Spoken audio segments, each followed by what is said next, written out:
விடும் காரம் நிறம் சுவையை தருகிறது. ஆச்சி மிளகாய் தூள் தெறிக்க விடும் காரம் நிறம் சுவை.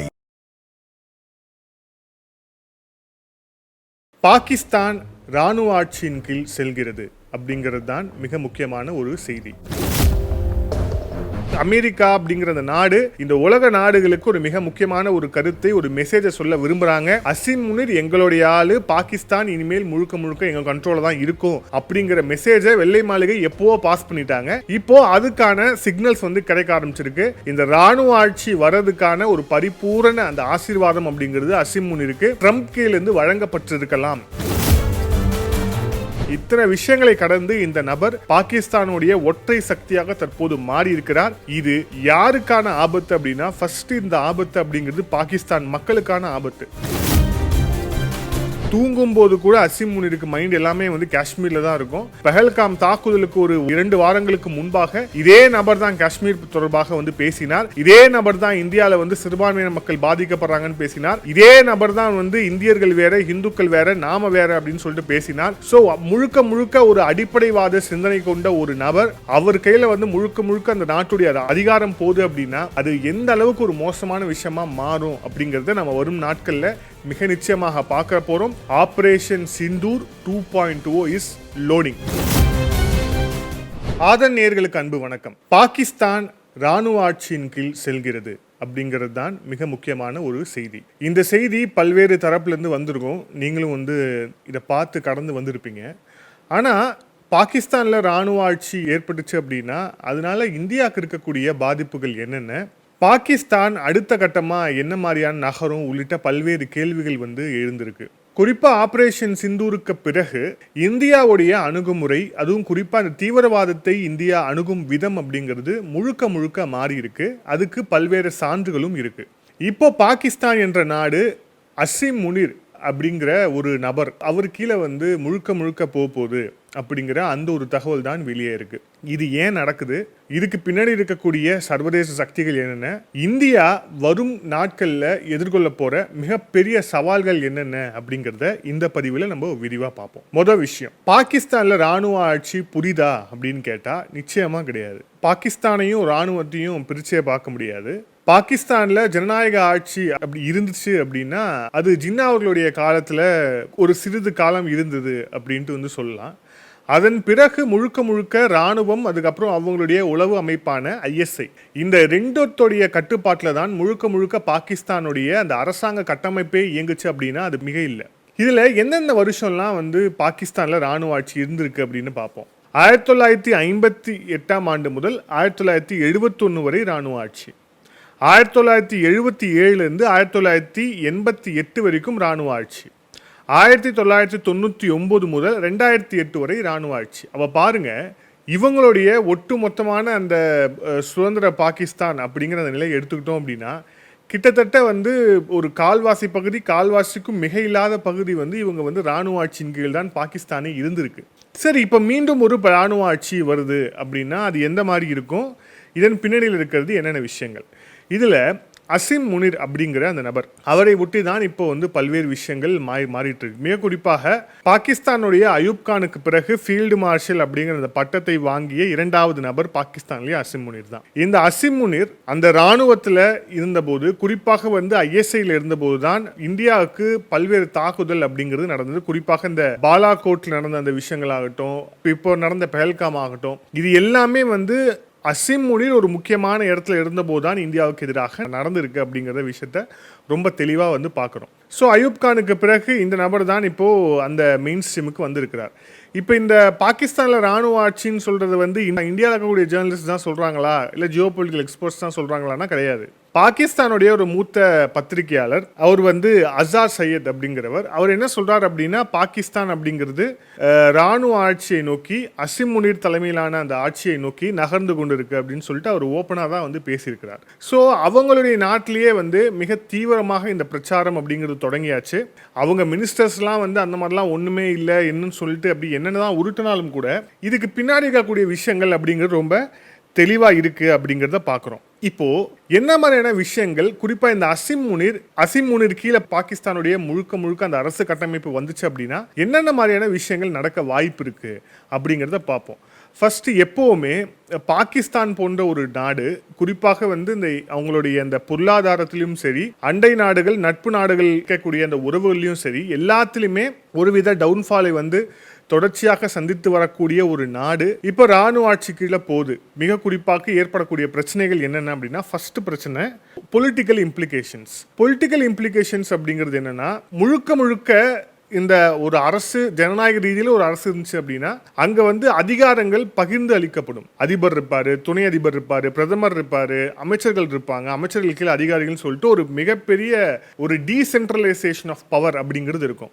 ஆனா இங்க ராணுவ ஆட்சின்னு வந்தபோது, ஒற்றை நபரின் மையப்படுத்திய ஒரு ஆட்சின்னு வரும்போது இந்த அதிகார குவிப்பு அப்படிங்கிறது ஒருவரை நோக்கி மாறும். அந்த ஒரு நபர் அசிம் முனிரா இருப்பார். அடுத்ததா பாருங்க பொலிட்டிக்கல் இன்ஸ்டெபிலிட்டி. இந்த பொலிட்டிக்கல் இன்ஸ்டெபிலிட்டிங்கிறது ஏற்கனவே வந்தாச்சு. எப்போவுமே இந்த மாதிரி ராணுவ ஆட்சி வந்துச்சு அப்படின்னா அங்க இருக்கக்கூடிய எதிர்கட்சி தலைவர்கள் கைது செய்யப்படுவார்கள். ஏற்கனவே இப்போ எதிர்கட்சி தலைவராக இருக்கக்கூடிய இம்ரான் கான் சிறையில் தான் இருக்கிறார். அதே மாதிரி பலூச்சிஸ்தானுடைய ஆரங் பலூச்சும் வந்து சிறையில் தான் இருக்காங்க. அவங்க எதிர்கட்சி தலைவர் கிடையாது, ஆனால் ஒரு பொலிட்டிக்கல் ஆக்டிவிஸ்டா இருக்கவங்க அவங்க வந்து சிறையில் தான் இருக்காங்க. இது ஏற்கனவே நடக்க ஆரம்பிச்சிருச்சு. ஸோ இந்த அசிம் முனீர் அப்படிங்கிற நபர் கிட்டத்தட்ட தன்னை வந்து பாகிஸ்தானை முழுக்க முழுக்க ஆக்கிரமிக்கணும், அந்த தலைமை பீடத்துக்கு நம்ம போயிடணும் அப்படிங்கிறதுக்காக தொடர்ச்சியா வந்து எப்படி எப்படிலாம் காய் நகர்த்திட்டு வந்தார் அப்படிங்கிறத இப்போ ஒரு பின்னாடி இருந்து ஒரு கழுகு பார்வையில பார்க்கும்போது மிக தெளிவா தெரியுது. ஏன் அப்படின்னா, ஒரு ராணுவ ஆட்சி வந்துச்சு அப்படின்னா பாகிஸ்தான் எந்த வகையெல்லாம் இருக்குமோ ஏற்கனவே அந்த வகையில முக்காவாசி நடந்தாச்சு அப்படிங்கிறது தான் நிதர்சனமான ஒரு உண்மை. ஸோ இதெல்லாமே வந்து பொலிட்டிக்கல் இம்ப்ளிகேஷன்ஸ். இதுல அடுத்த கட்டமா இருக்கிறது என்னன்னா எக்கனாமிக் இம்ப்ளிகேஷன்ஸ். இங்க தான் ஒரு மிகப்பெரிய ஒரு நாடுடைய தலையீடு அப்படிங்கிறது இருக்கு. அது என்னன்னு நம்ம பார்ப்போம். அதாவது பாகிஸ்தான் அவங்களுடைய இந்த பொருளாதாரம் அப்படிங்கிறது சர்வீஸ் செக்டார், அக்ரிகல்ச்சர் செக்டார் உள்ளிட்ட விஷயங்களை தாண்டி எந்த அளவுக்கு மோசமா இருக்கு அப்படிங்கிறது தெரியும். ரிசோர்சஸ் இருந்தும் கூட அது எல்லாமே அன்டாப்டு ரிசோர்சஸாக தான் இன்னைக்கு வரைக்கும் இருக்கு, பலூச்சிஸ்தான் உட்பட. ஸோ இதுல எக்கனாமிக் இம்ப்ளிகேஷன்ஸ் என்னென்ன அப்படின்னா, இப்போ முழுக்க முழுக்க பாகிஸ்தான் ஒரு ராணுவ ஆட்சியாக போகுது, அங்க ராணுவ ஆட்சி மலர்ந்து விட்டது அப்படின்னு வச்சுப்போம். என்னென்ன ஆகும் அப்படின்னா இன்டர்நேஷனல் சாங்ஷன்ஸ் அண்ட் ஐசோலேஷன்ஸ். அதாவது சர்வதேச நாடுகள் இந்த மாதிரி ஒரு சர்வாதிகார ஆட்சியை வந்து எப்பவுமே ஏத்துக்காது, அதுக்கு எதிராக வந்து சாங்ஷன்ஸ் போடுவாங்க, அதற்கு எதிராக கடுமையான விதிமுறைகளை வந்து கொண்டு வருவாங்க. இதை எல்லாத்தையுமே வந்து பாகிஸ்தான் சந்திக்க வேண்டியிருக்கும். அடுத்தபடியா என்னன்னா இன்வெஸ்டார் கான்ஃபிடென்ட்டையும் வந்து பாகிஸ்தான், அதாவது முதலீட்டாளர்களுடைய அந்த நம்பிக்கையும் வந்து இழக்கக்கூடும். உள்நாட்டு முதலீட்டாளர்கள் முதல் சர்வதேச முதலீட்டாளர்கள் வரை எல்லாருடைய நம்பிக்கையும் அது இழக்கக்கூடும். எக்கனாமிக்கல் டிக்ளைன் இது ஏற்கனவே வந்து பாகிஸ்தானில் நடந்தாச்சு. கரப்ஷன் தலைவிரித்து ஆடும். ஒற்றை நபர் கீழே வந்து அங்கே ஆட்சி போகுது அப்படின்னா கரப்ஷன் அப்படிங்கிற தலைவிரித்து ஆடும். இதுவும் ஏற்கனவே நடந்துருச்சு. சரி, இப்போ இதில் என்ன பின்னணின்னு பார்க்குறீங்களா? இப்போது இந்த இன்டர்நேஷ்னல் சாங்ஷன்ஸ், அதாவது சர்வதேச நாடுகளுடைய அழுத்தம் இருந்தாலும் கூட அதையும் கடந்து ராணுவ ஆட்சிக்கு நம்ம போகலாம் அப்படின்னு அந்த பாகிஸ்தான் தயாராகுதுன்னா அப்போ அதுக்கு பின்னாடி இருக்கக்கூடிய மெசேஜ் ரொம்ப கிளியர். இந்த இன்டர்நேஷ்னல் சாங்ஷன்ஸு ஜனநாயகத்துக்கு ஒரு ஆபத்துனா நாங்கள் இருக்கிறோம், நாங்கள் உள்ளே வந்து நாட்டாமல் பண்ணுவோம், இந்த மாதிரி தொடர்ச்சியாக பேசக்கூடிய ஒரே நாடு அமெரிக்கா. அப்போது அமெரிக்கா கிரீன் சிக்னல் வழங்கி விட்டது அப்படிங்கிறது தான் இவங்களுடைய இந்த நகர்வு அப்படிங்கிறது காமிக்குது.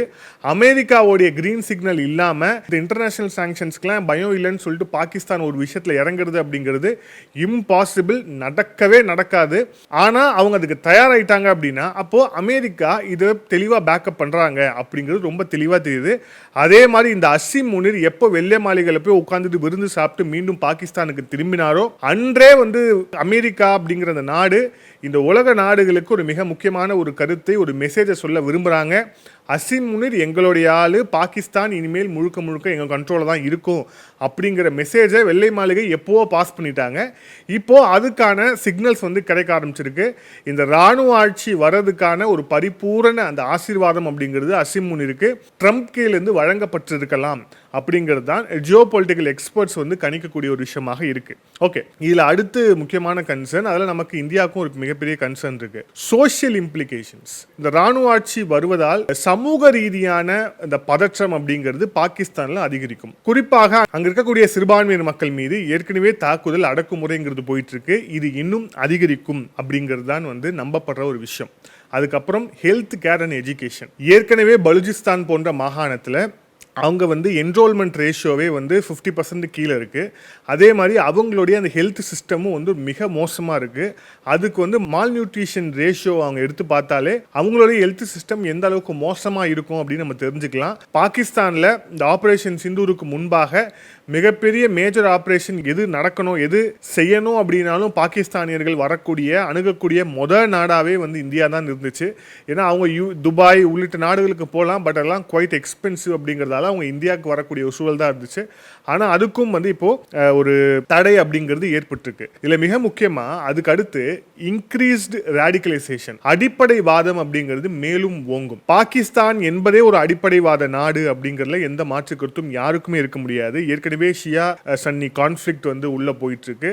சிறுபான்மையினருக்கு எதிரான விஷயங்கள் வந்து உள்ள நடந்துகிட்டு இருக்கு. இதுல 10க்கு இந்த தீவிரவாத முகாம்கள் வர, ஸோ இது இன்னும் அதிகரிக்கக்கூடும் அப்படின்ட்டு வந்து இந்த சோஷியல் இம்ப்ளிகேஷன்ஸ்ல நாம வந்து எடுத்துக்கலாம். இல்ல அடுத்தது என்ன அப்படின்னா இன்டர்நேஷனல் ரிலேஷன்ஸ். ஏன் அப்படின்னா பாகிஸ்தான் என்ற நாடு முழுக்க முழுக்க சர்வாதிகார இந்த ஆட்சி முறையின் கீழே போகும்போது அவங்களுக்கு வெவ்வேறு நாடுகளோடு இருக்கக்கூடிய உறவு முறையிலையும் மிகப்பெரிய ஒரு மாற்றம் அப்படிங்கிறது நிகழும். மிக குறிப்பாக இந்தியாவுக்கு எதிராக அவங்க காய் நகர்த்தணும் அப்படிங்கிறதுக்காக இதுக்கு முன்பாக அவங்க அணுகிய நாடுகள் அசர்பைஜான், துருக்கி உள்ளிட்ட நாடுகள். ஸோ ஒட்டு மொத்தமா அவங்க நாட்டை சுற்றி இருக்கக்கூடிய அந்த ஜியோ பொலிட்டிக்கல் அந்த சுச்சுவேஷன்ஸ் அப்படிங்கிறதே மாறும் அப்படிங்கிறது எல்லாமே ரொம்ப கிளியரா வந்து தெரியக்கூடிய விஷயம்.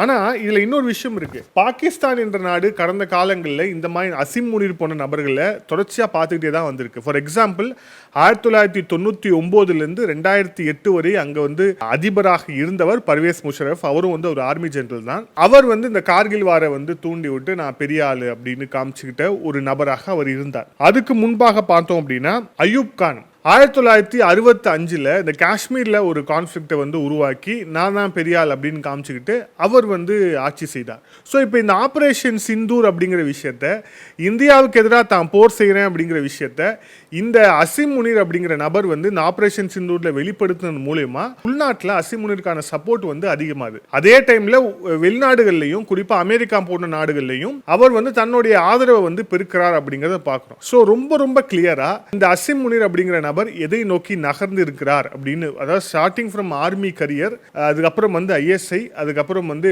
மார்ஷல் அப்படின்னு சொல்லிட்டு கொஞ்சம் கொஞ்சமா அதை வந்து பொசிஷனிங் பண்ணி இந்த இடத்தை நோக்கி நகர்ந்து இருக்கிறார். ஆப்ரேஷன் சிந்தூர் அப்படிங்கிறத இந்தியாவுக்கு எதிராக நான் பெருசா வந்து கிழிச்சிட்டேன் அப்படின்னு வந்து அந்த நாடு அந்த அவங்களுடைய நாட்டு மக்களுக்கு வந்து ஒரு பொய்யான விஷயத்தை உணர்த்தி இப்போ அதன் மூலியமா அமெரிக்காவுடைய பிளெஸிங்ஸை வாங்கி அதை தாண்டி அமெரிக்காவுடைய அதிபருக்கும் இவருக்கும் இருக்கக்கூடிய ஒரு தனிப்பட்ட வர்த்தக ரீதியான நட்பு ஒரு பக்கம், இத்தனை விஷயங்களை கடந்து இந்த நபர் பாகிஸ்தானுடைய ஒற்றை சக்தியாக தற்போது மாறி இருக்கிறார்.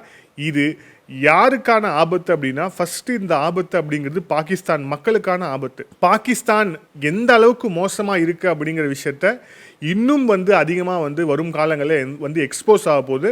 அதே மாதிரி இந்த நபர் தூங்கும்போது கூட அசிம் முனீருக்கு மைண்ட் எல்லாமே வந்து காஷ்மீரில் தான் இருக்கும். பஹல்காம் தாக்குதலுக்கு ஒரு 2 வாரங்களுக்கு முன்பாக இதே நபர் தான் காஷ்மீர் தொடர்பாக வந்து பேசினார். இதே நபர் தான் இந்தியாவில் வந்து சிறுபான்மையின மக்கள் பாதிக்கப்படுறாங்கன்னு பேசினார். இதே நபர் தான் வந்து இந்தியர்கள் வேற, இந்துக்கள் வேற, நாம வேற அப்படின்னு சொல்லிட்டு பேசினார். ஸோ முழுக்க முழுக்க ஒரு அடிப்படைவாத சிந்தனை கொண்ட ஒரு நபர், அவர் கையில் வந்து முழுக்க முழுக்க அந்த நாட்டுடைய அதிகாரம் போகுது அப்படின்னா அது எந்த அளவுக்கு ஒரு மோசமான விஷயமா மாறும் அப்படிங்கிறத நம்ம வரும் நாட்களில் மிக நிச்சயமாக பார்க்க போகிறோம். Operation Sindoor 2.0 is loading. இந்த விஷயத்தை நம்ம சொல்கிறதுக்கான காரணம் ஏதோ ஒரு பெரிய ஒரு கிமிக்ஸ்க்காக கிடையாது. மிக நிச்சயமாக இந்த மாதிரி ஒரு நபர் வந்து பாகிஸ்தானுடைய தலைமை பீடத்தில் இருந்தார் அப்படின்னா இந்தியாவை எந்த வகையில் சீண்டலாம் அப்படிங்கிறத வந்து தொடர்ச்சியாக வந்து யோசித்து காய் நகர்த்தக்கூடிய ஒரு நபர் தான் இந்த அசிம் முனீர். கடந்த காலங்களில் வந்து ஒரு இராணுவ தளபதி அப்படிங்கிற அந்த பொசிஷன்லேருந்தே அதை செய்த நபர் இப்போ முழுக்க முழுக்க அதிகாரம் தன்னுடைய கையில் வந்துருச்சு அப்படின்னா இதை எப்படி செய்வார் அப்படிங்கிறது மிக நிச்சயமாக நம்ம எல்லாருக்குமே தெரியும். So operation Sindoor is on pause stage அப்படின்னு இந்தியா தொடர்ச்சியாக சொல்லிட்டு வர்றதுக்கான காரணங்கள் இது எல்லாமே தான். ஆப்ரேஷன் சிந்தூர் தொடர்கிறது, ஆப்ரேஷன் சிந்தூரை வந்து நாங்கள் பாஸ் பண்ணி வச்சுருக்கிறோம் அப்படின்னு இந்தியா சொல்கிறதுக்கான மிக முக்கியமான காரணம் இந்த பாகிஸ்தானில் ஏற்பட்டிருக்கக்கூடிய இந்த நிலையில்லாத அந்த தன்மையை நோக்கி தான். ஸோ இது எல்லாத்தையுமே பார்த்தோம் அப்படின்னா பாகிஸ்தானுடைய சவப்பெட்டியில் அடிக்க போகிற கடைசி ஆணியை இந்த அசிம் முனீர் அடிப்பார் அப்படிங்கிறது தான் இந்த செய்தியை உணர்த்தக்கூடிய மிக முக்கியமான ஒரு விஷயமாக இருக்கிறது. மீண்டும் இன்னொரு காணொலியில் சந்திப்போம். அதுவரை நன்றி, வணக்கம்.